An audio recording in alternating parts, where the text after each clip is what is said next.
be here and be a part of it. Also, GQ Magazine has been a great partner of Blogs with Balls as well. From our very first event in a basement bar, considering bloggers in a basement, GQ saw some value in us and has stuck with us for some time, so we want to thank them as well. And lastly, we are having another event we're going to feed all you media types, because we know you like to eat, over at the Maritime after that, and thanks to Carrot Creative for sponsoring that for us as well. So I'm going to let everybody introduce themselves, but I do like to say Blogs with Balls, we kind of snicker at the name, but it's stuck with us and we've embraced it. But it's the only conference where you'll have Eric Winston kicking it off by talking about shotgunning some beers, and we can put AJ Daulerio up on a panel with Justin Tuck and Tower Tim up with Richard Deitsch. So I think we're very unique, and I want to thank also all the panelists that are here, as well as the attendees, everyone that's joined us, and even former panelists that I see out there, from Robert Littell over there, John Thornton, I saw Jane McManus around, Joe Favorito, David Facillo, guys that have been with us as well, and we thank you for your support. Oh, Amanda Reichoff waving at me in the back. Sorry, Amanda. So thank you all for being here. I'm going to let everybody introduce themselves. This panel is going to be about, like I said, we're putting Justin up here with some pretty heavy, snarky hitters. He's shaking his head. But it's going to be a frank conversation. George mentioned embracing the conversation about not just the draft, but the league and the players themselves. And a big part of that conversation is facilitated by the guys that are on this panel. So starting with Richard, we'll go right down the line and introduce. Richard Deitsch. I played right tackle for the Texans from now. I work for Sports Illustrated. AJ Daulerio, former editor of Deadspin. Dan Rubenstein. I host video at SB Nation. JR from JR Sport Brief, the largest video sports blog online. Tim Ryan from the Big Lead and Sport Turning. Justin Tuck, New York Giants. All right. Justin, we're going to start with you. Like I said, we have a couple big hitters up here. Yeah, and we have some snarky hitters up here. As a player who's been in the league for a while, playing in a large media market like New York, what is your perception of online coverage of the players, just in general? Like, how do you perceive bloggers as a player? When you see, say, something on Deadspin or the Big Lead, what do guys think about that in the locker room? Well, from my perspective, being engulfed in a 3-year-old and a 8-month-old pregnant wife, all the charity work I do, I don't really focus on a lot of media. So, like for example, Deadspin, I didn't know a lot about it until the Teo story.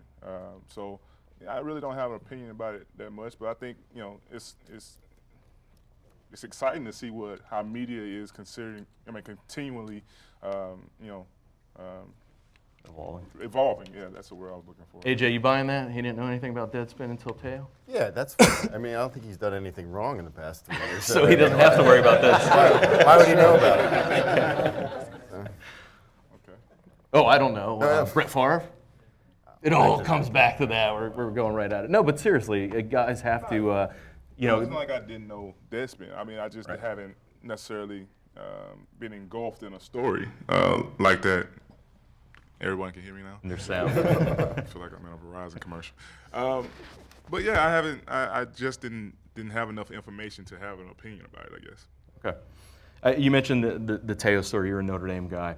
The thing that amazed me, and I was talking with Eric Malinowski, who was the editor there when we were at the NFLPA Collegiate Bowl, and was telling me really how that story evolved. And he mentioned it came in as a tip to the tip box at Deadspin, and then the editors there, they grab it, they see what's worth digging into. It surprised me that Deadspin was the one that did their due diligence on something like that. I mean, it's so as simple as looking for an obituary. It's the bloggers who are generally conceived as trying to be first and somewhat lazy, but they were the ones that trumped the media on a major story. Was the media, the traditional media, were they lax? Were they lazy? And what was your opinion on that story as a Notre Dame guy as well? You're taking the words right out of my mouth. Yeah, I was the thing about that whole tail story, I honestly, being a Notre Dame guy, I really don't believe the whole story is out there yet. And if it is, then I hope it dies off. I hope Teo comes out and have a great rookie year, and that story can be buried. But the disappointment for me was that everybody glorified him about this story before doing their due diligence, kind of just like what you just said. And for the little things that I did know about bloggers, when I first saw the story from Deadspin, I saw Blogger, I was like, oh God, here we go.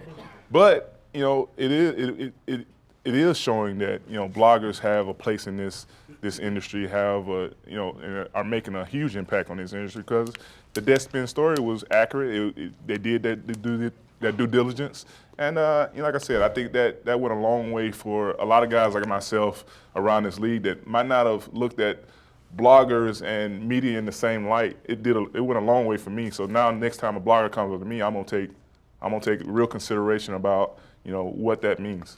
Sure. Now, AJ, you really overhauled the site, and some people appreciated that, some didn't. But you took really a different journalistic approach as the editor-in-chief there. Tell us a little bit about what you did at Deadspin and why you did it. Really bringing that to a primary source, not somebody covering something that somebody else has reported, but really trying to get out in the forefront and dictate the stories.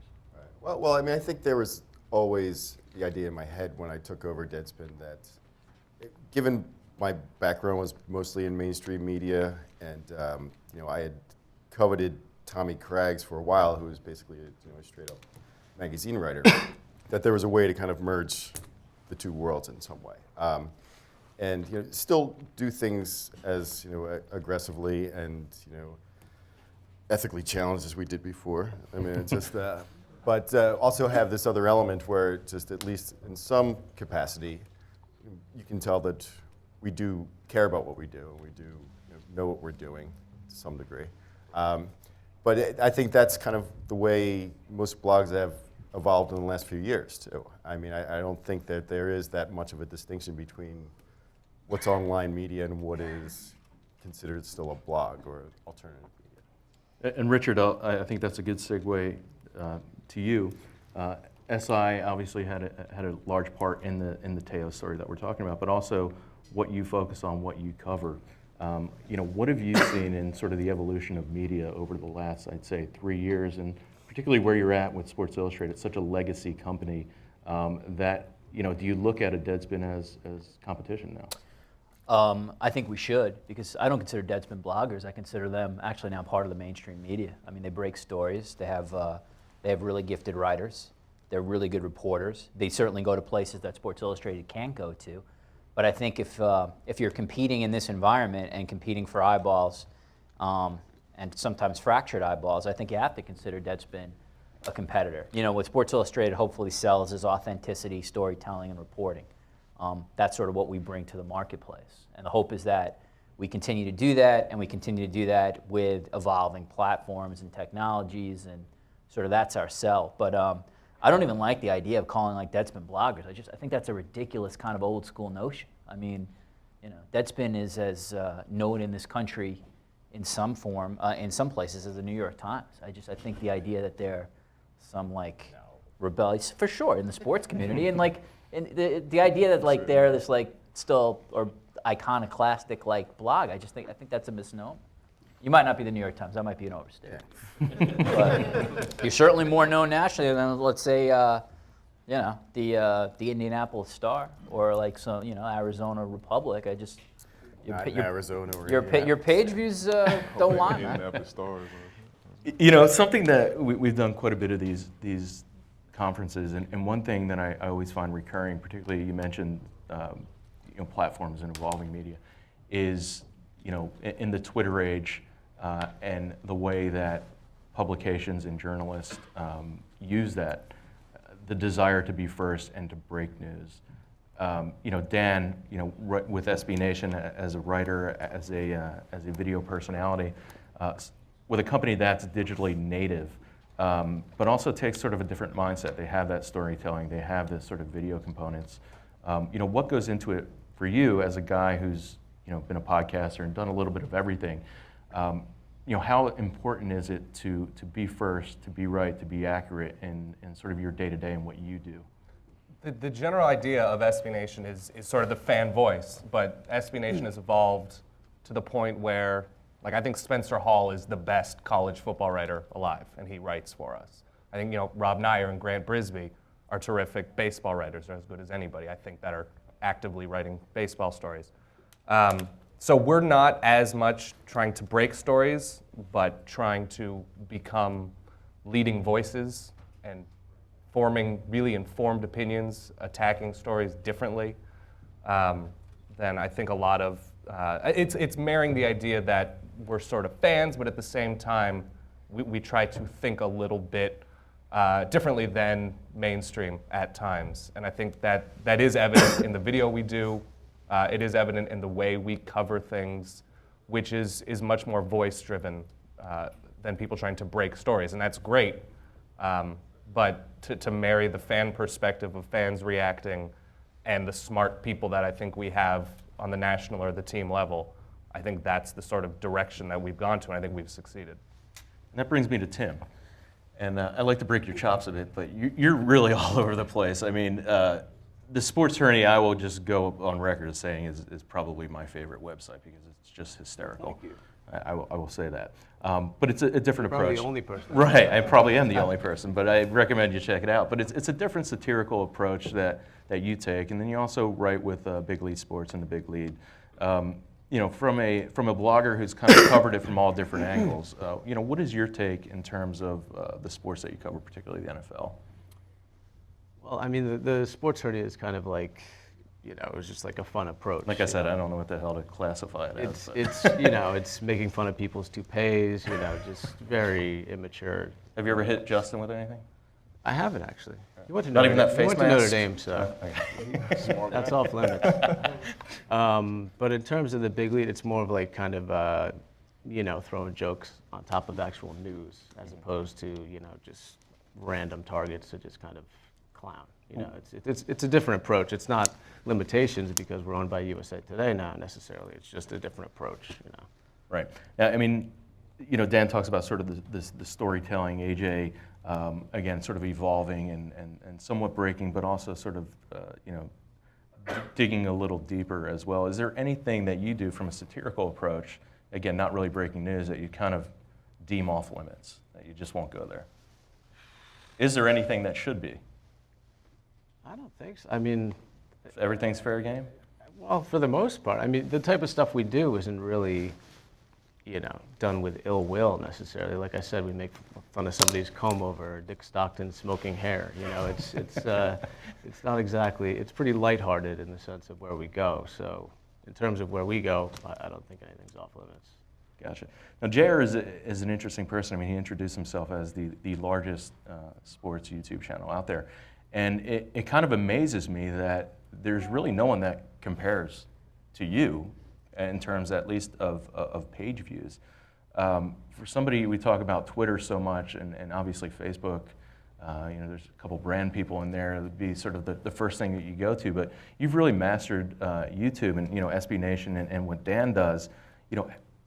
What is it about what you do that's enabled you to succeed on that platform where a lot of people in this room would really like to sort of reach the thresholds that you've reached? Well, I mean, it's tough because I take everything like SB Nation from a fan's perspective, except for its video. And that's actually one of the things I'm working on now, to actually grow out and find like-minded people. Everything is from a fan's perspective, and it's just straight fan. I'm not trying to be news. I'm not trying to be too funny, but everything is strictly from a fan's point of view. And I don't care if that you're a player, I don't care if you're an executive, an advertiser. JR Sport Brief is like the voice of someone who is on their couch, in the bar, in the pub, and it's something everybody can relate to.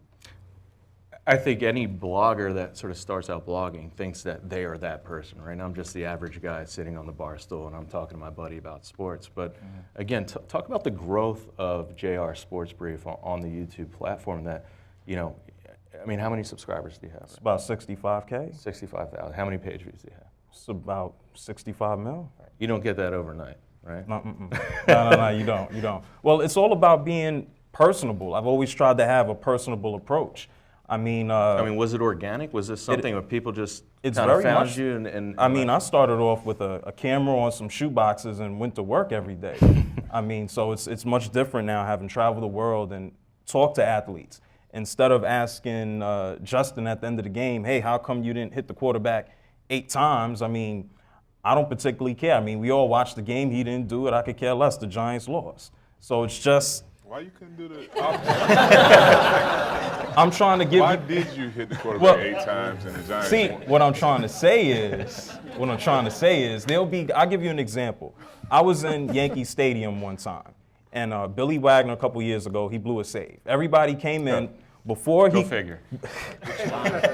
before he could put his pants on. People were breaking his balls, like blogs of balls. Right, There he we was go. breaking his blogs of balls. About why he blew the save. That's not the perspective I try to take. It's just what happened during the game. I'm more interested in Justin's rush for literacy than asking him about what happened during the game. We all saw it. My man. You know it all the time, all day. Well, I think that the internet in general, again, I'm not breaking any news up here. I mean, it provides a forum for people like JR, and again, everybody covers things a little differently up here, but I think everybody's successful and valuable opinions. And I want to talk about, some of the issues that are out there that people were talking about, and really what they mean and how we cover them as, really as citizen journalists. Although, we are certainly professionals up here, but one thing that's been a hot topic of speculation lately.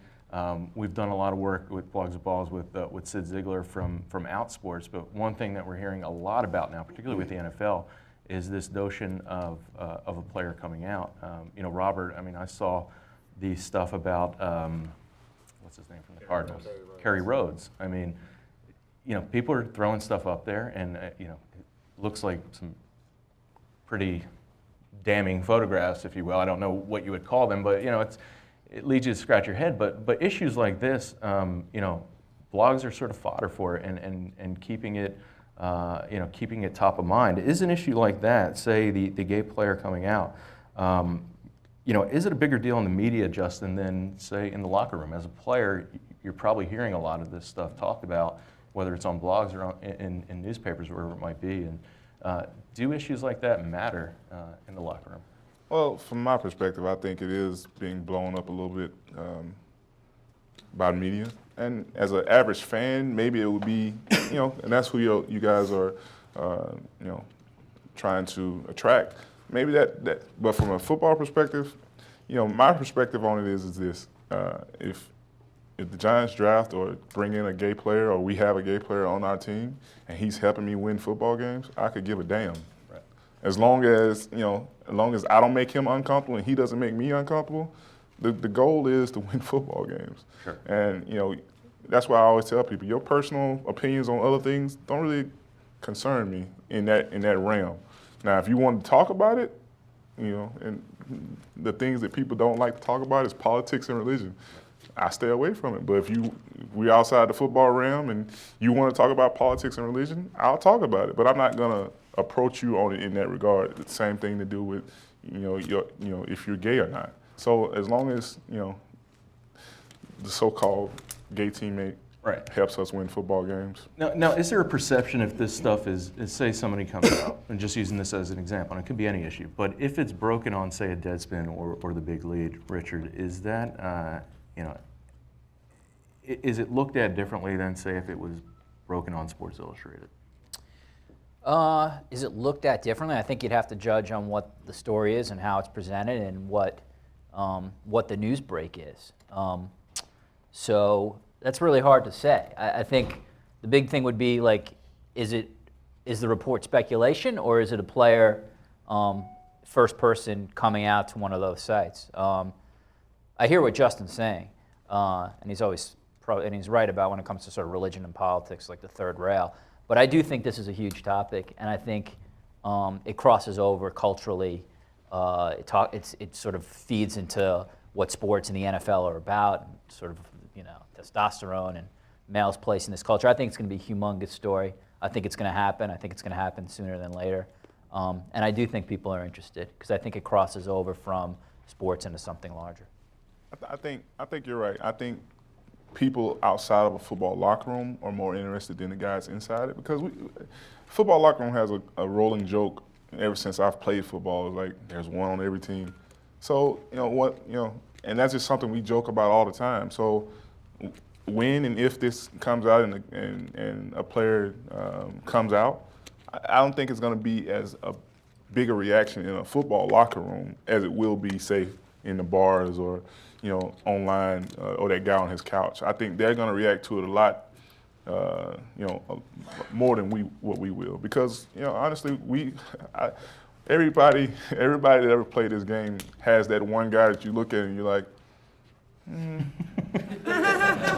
So it won't be as big of a story. And to your point, if he's helping you win football games, that's what matters. If he's not, it's gonna get be out of here. You're not helping us win football games. Yeah. Right. We talked about, the previous panel talked about just really the big spectacle that is the NFL draft and what it's become, and it's really driven by media. ESPN and now the NFL Network that is covering it. I want to get your perception on both the Players Association and the league. I mean, they went through pretty intense labor negotiations not too long ago, but I think the perception, at least among the bloggers that I talk to, is the NFL is very protective of their brand and controlling of their message and their assets that they're put out there. And you heard George talking a little bit about the PA's approach to really engaging conversation with bloggers and influencers online. And kind of want to go down the line and get everybody's thoughts on, what is the league doing right? What is the league doing wrong? And the Players Association, what are they doing right? What are they doing wrong when it comes to engaging media and particularly online media, Richard? That's a good question, and probably a better question for somebody who actually covers the league every day as a beat person. I think, as someone who covers media, I'll sort of take it on the television end. I think they've obviously done a remarkable job of turning the draft into a mega event. It's a non-event that draws 8.1 million people to watch it in the first round, and that's a better rating than the NBA gets for the Western Conference Finals. Think about that. It's actually pretty remarkable. We do have some NBA fans in here. We'll let them address So I that. think in terms of that, I think they've turned this thing into a bigger-than-life production. I think so much of it is focused on television and the drama of the first round, which is why we see reporters being told at places not to tweet, which is kind of amazing if you think about it. Yeah, we're talking a little bit They're about being told that. not to sort of do what they do the other 364 days. And my understanding from a lot of the reporters were like, no, we're going to tweet. We'll see. I think if you're an ESPN or NFL Network reporter, I'm not sure I agree with you. I think to go against your executives is a little bit of a career roll to What dice. if you're CBS? Or Well, those guys are going to tweet. I mean, everybody who's not a non-rights holder is going to tweet, but I think if you're Adam Schefter or Chris Mortensen, even though you got a lot of juice at those places, I don't think you're rolling the dice and sort of giving the finger to John Skipper. I don't see that happening. AJ, what was your relationship in your previous life with Deadspin specifically, with the league? I mean, were they very open to you when you'd call with a particular story, or did they proactively approach you? It depends on what the story was. The only time I had to really interact with the NFL a lot was with the Favre story.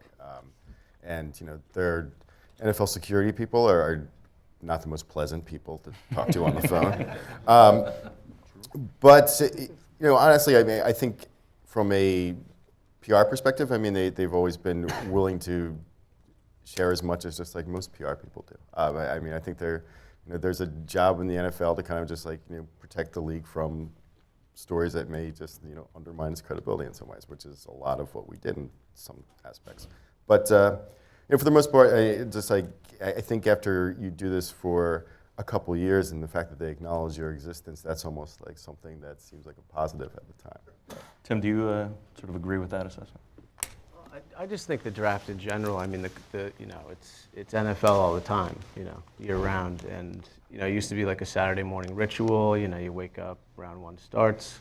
Now it's, it starts on Thursday night to get the ratings. And I think I saw like a segment on ESPN today where they were making like fake draft phone calls. I don't know. It's over the top. It's too much. It's just it's gotten to be too much. Where's Leon Sandcastle going in the draft? I don't know. I think he's going third. Third. We got about 8 minutes, and I actually want to open it up to questions. So if anybody has any questions, I'd love to throw it out there again. I don't want to sort of monopolize the conversation here. I think that I want to hear from you. Does anybody have any questions for any of our panelists? Mitch. In regards to the, thanks. In regards to the, It's just a prop. Work with it. in regards to the supposed gay players or whatever, do you think there's a rush from the journalist's standpoint to break it before the actual player were to, have a coming out ceremony? Like, do you think that there's like a whatever Ceremony, huh? Yeah. Walking down the aisle. A straight hat and a gay hat in front of him? Yeah, no, I understand. I think the question is, Dan, I'll kick it over to you. What do you think? Yeah, there has been an increased appetite, and you just see it in people rushing to make a story out of any sort of comment from a player regarding the issue. There was a story that Alfred Blue, who's a rotation running back for LSU, said that a gay player would never succeed on LSU because you can't be a sissy. And I don't really care what Alfred Blue has to say about people's sexual orientation, and I don't think anybody did before he said that, and I can't imagine people will in 2 weeks. And so there is a rush. I do think it is a story when somebody does come out, but ultimately, I think that people are going to be interested only when it happens. I don't think there is just this. I don't think there's a great hunger waiting for it to happen, nearly as much as there is people waiting to figure out what they think after it happens. Sure. And JR is a guy that, covers things from a lot different perspective, and certainly not as sort of heavy hitting, but almost more as a news magazine. I mean, is something like that where it's a sort of a big major story? I mean, how much do you weigh in on that and sort of dive in? I mean, from my perspective, that's something that I would address as looking outward. Because personally, I don't care what anyone does. It's none of my business. Now, is that something you would opine on, though? I would absolutely. And my main thing would be let the player, whoever it is, live. Like it's not your business. It's not mine. If they're not bothering me or you, there shouldn't be a heavy interest. I mean, that's the way I look at things. Sure. Keith, that's a question over there. Yeah. Can y'all hear me? Well, to stay on the same topic, I agree exactly what Justin said.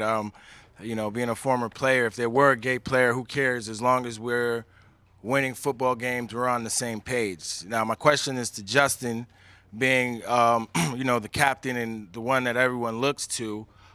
We all know your take. How do you handle it as a captain and senior spokesman when the younger guys on the team maybe come to you who really don't understand the issue as much? How do you kind of, handle that from the position of responsibility that you have? Still talking about a gay player. Yes. Yes. Well, I think for me it'd be just sitting down and talking to them and figuring out what their quote unquote beef is with the issue. If it's an issue of saying, well, I can't play with a gay player, then we're gonna have some problems. But if it's an issue from how do I react? How do I interact with him? What's on off limits? Things of that nature. Where he's just trying to figure out how can I better be a teammate or some of that nature, then I'll try my best to put those two people together and have them ask the questions or answer the questions that would be appealing to them. I mean, it really seems like no different than life. I mean, Yeah, exactly. It's It football, is. but you know what? You're in a position of leadership, and you take responsibility, and you have a dialogue about what the issue is. And it might get to the point, I don't know how that conversation would go, but if it went well, then you move on from it. If it doesn't go that well, I'm gonna put them in a room and say, listen, you two are not gonna cost me winning football games, so y'all better figure it out, or it's gonna be some problems. So as long as them two can figure that out, and I'll help in either way, but that's how I would handle that situation. Take another question, Michael, and then we'll go to Sarita and wrap up. It's for any guys on the panel that have an outlet. Are you guys interested in access with pro leagues? I think that's the last obstacle with online coverage.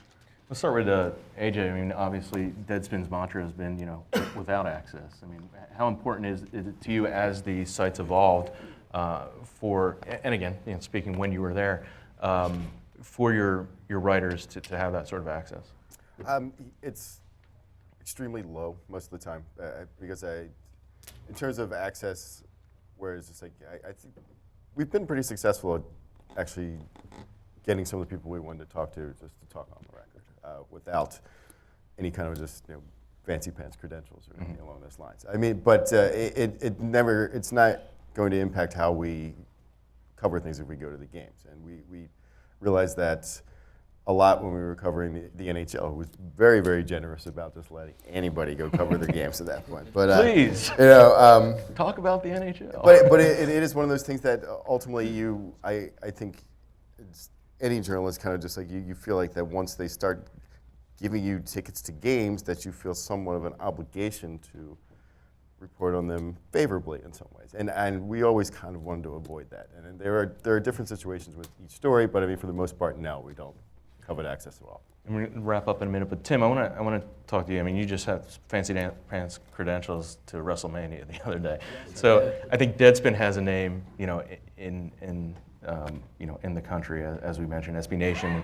Jared could even point to YouTube, but for a guy from Big Lead, which, yes, USA Today Sports, but it's still, I think, considered one of those sort of independent blogs. If you were going to a league and saying, yeah, I'm Tim Ryan, I'm from the Sports Journey, or I'm from the Big Lead, have they been receptive?